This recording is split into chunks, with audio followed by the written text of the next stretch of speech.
Hi guys and welcome back. So today I'm going to be showing you how to make this vegan no-bake cheesecake. Let's begin.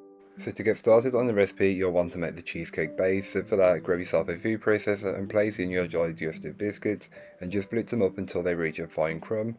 You're looking for something much like a sandy consistency, something like this. That's perfect. You can then go ahead and add in your vegan butter alternative, which has been melted, and just blitz that in until it's fully incorporated. The mixture will then look like wet sand, and that's the best way to describe it, as that's what you're looking for. You can then go ahead and grab yourself a 6-inch deep-sided cake tin and pour in all of the biscuit base and just press that down and make it as compact as possible. I find a cup measurement works really well, but feel free to use what you have around the house. A jar will also work well. Once it's compact, you can then set it in the fridge while you make the cheesecake filling. So to start on the cheesecake base, you'll want to grab yourself a large mixing bowl and place in your Oatly creamy oat spread, and this is in the supermarket next to the cream cheese but in the alternative aisle. This is the perfect alternative to cream cheese that you can get. Then add in icing sugar and vanilla and just whisk everything together until it's fully combined. You're looking for the same consistency as if you were making a standard cheesecake, so just everything to be smooth and glossy and very well combined.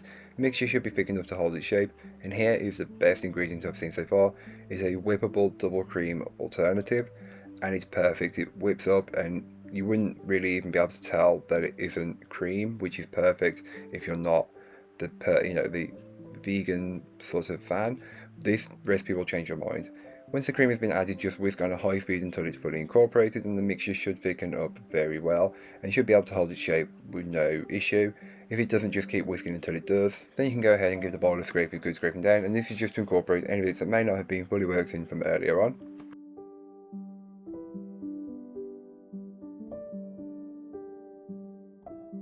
You can then go ahead and transfer the cheesecake filling onto the biscuit base that you made earlier on, making sure that you chilled the biscuit base in the fridge, as you don't want it to be even slightly warm when you add this cheesecake filling on top.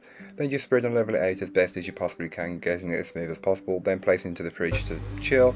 I like to leave mine for 8 hours, but you can leave it overnight.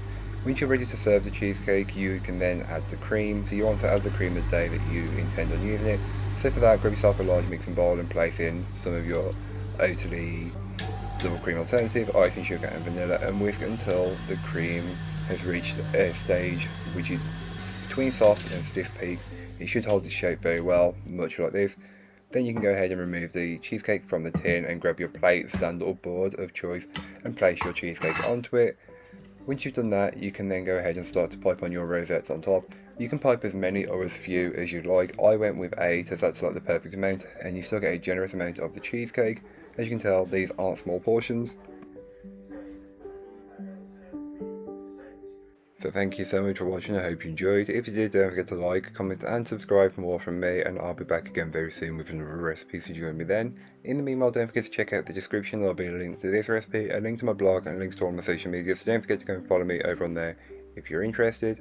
But that's all for today. I hope you enjoyed. Bye guys.